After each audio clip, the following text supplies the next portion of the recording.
Assalamualaikum warahmatullahi wabarakatuh. Kenalkan, kami dari Prodi D3 Rekam Medis dan Informasi Kesehatan Politeknik Yakpermas Banyumas. Pada video kali ini, kami akan menjelaskan materi mengenai teks pidato persuasif. Mari kita simak video berikut. Selamat menyaksikan. Pengertian pidato. Pidato merupakan sebuah cara yang memiliki tujuan untuk menyampaikan sebuah ide atau gagasan melalui ungkapan kepada siapapun yang hendak menyaksikan. Jenis-jenis teks pidato. Yang pertama, pidato impromptu. Pidato impromptu merupakan jenis pidato yang dilakukan secara tiba-tiba, spontan, tanpa persiapan sebelumnya. Apabila kamu sedang menghadiri sebuah acara pertemuan, tiba-tiba kamu atau ada orang lain yang tiba-tiba dipanggil untuk menyampaikan pidato, maka pidato yang kamu atau orang lain lakukan disebut impromptu. Melakukan pidato impromptu memiliki beberapa keuntungan, seperti impromptu lebih kepada mengungkapkan perasaan pembicara yang sebenarnya, karena pembicara tidak memikirkan lebih dahulu pendapat yang disampaikannya. Bisa juga dibilang ini merupakan pidato yang jujur. Gagasan dan pendapat pembawa pidato datang secara spontan sehingga tampak hidup dan bikin kamu untuk terus berpikir.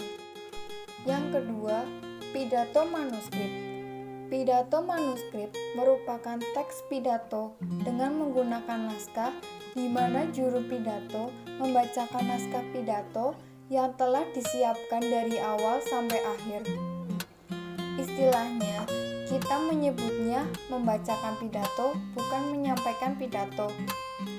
Meskipun terkesan memiliki resiko yang tinggi dalam menyampaikan pidato manuskrip, namun pidato jenis ini juga memiliki keuntungan seperti berikut. Kata-kata dalam pidato manuskrip dapat dipilih dengan baik sehingga juru pidato dapat menyampaikan arti yang tepat dan pernyataan yang jelas. Pernyataan dapat dihemat karena manuskrip dalam bahasa pidato dapat disusun kembali. Kefasihan bicara dapat dicapai dan diatur karena kata-kata sudah disiapkan sebelumnya. Hal-hal yang menyimpang dapat dihindari. Yang ketiga, pidato memoriter. Pidato memoriter merupakan pidato yang ditulis dalam bentuk naskah, lalu setelahnya dihafalkan kata demi kata. Pada pidato jenis memoriter seperti ini, yang penting kamu memiliki kemampuan menghafalkan teks pidato dan mengingat kata-kata yang ada di naskah pidato dalamnya dengan baik. Keuntungannya jika hafal, pidato kamu akan lancar, tetapi kerugiannya kamu akan berpidato secara monoton, sehingga kemungkinan besar kamu tidak mampu menarik perhatian hadirin. Yang keempat, pidato extempore.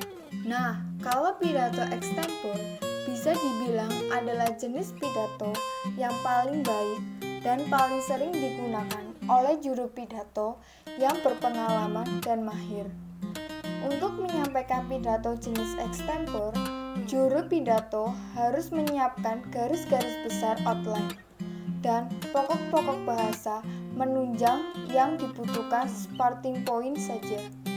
Tetapi dalam konteks ini, pembicara tidak berusaha mengingat atau menghafalkan kata demi kata. Outline hanya merupakan pedoman untuk mengatur gagasan yang ada dalam pikiran kita. Keuntungan pidato extempore ialah komunikasi pendengar dan pembicara lebih baik karena pembicara berbicara langsung kepada pendengar atau halayaknya. Pesan dapat difleksibel untuk diubah sesuai dengan kebutuhan dan penyajiannya lebih spontan. Definisi pidato persuasif. Menurut KBBI, pengertian persuasif adalah bersifat membujuk secara halus supaya menjadi yakin. Jadi, pidato persuasif merupakan bagian dari teks eksposisi karena bertujuan menjelaskan informasi tertentu untuk meyakinkan pembaca atau pendengar. Tujuan pidato persuasif. Berikut merupakan tujuan dari disampaikan dan disusunnya pidato persuasif ini. 1. Mempunyai topik yang telah dikuasai sehingga mampu menguraikannya. 2. Menambah kecakapan dalam berpidato. 3. Memiliki tujuan dari apa yang disampaikan. 4. Menambah pengetahuan baru. 5. Mempunyai topik yang terjalin dari hubungan yang harmonis. Struktur pidato persuasif. Yang pertama, salam pembukaan. Hal ini merupakan ucapan salam kepada pendengarnya. Yang kedua yaitu pendahuluan, berisikan tentang gambaran dari pidato tersebut.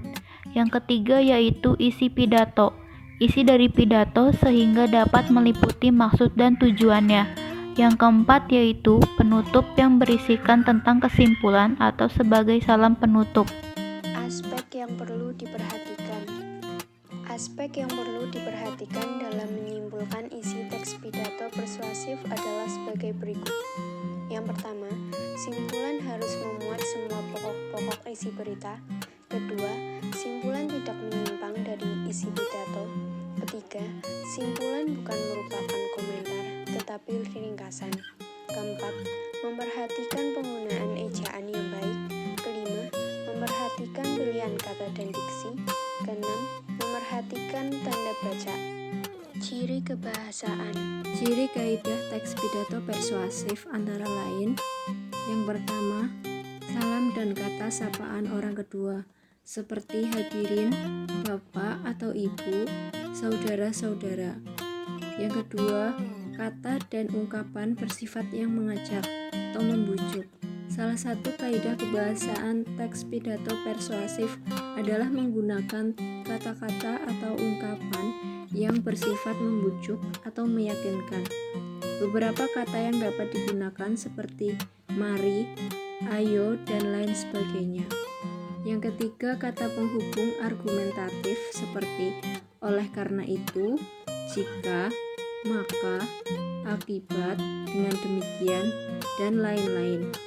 Yang keempat, kata-kata yang mempengaruhi hati dan mental pendengar seperti diharapkan, memprihatinkan, mengagumkan, berasumsi, menduga, menyimpulkan. Yang kelima, kata-kata rujukan seperti berdasarkan data, merujuk pada pendapat, dan lain-lain. Yang keenam, kalimat saran adalah kalimat yang berisi usulan agar dapat dipertimbangkan oleh orang lain.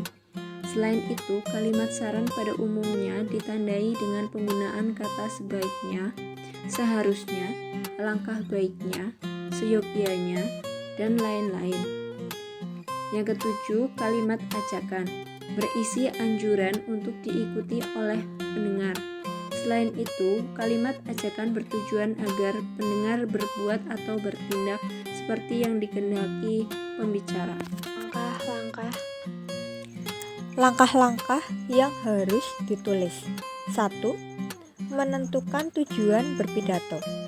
Tujuan pidato bermacam-macam, antara lain memotivasi melakukan tindakan, memberitahukan atau instruksi, menghibur, kreatif, atau membujuk pendengar, atau persuasi.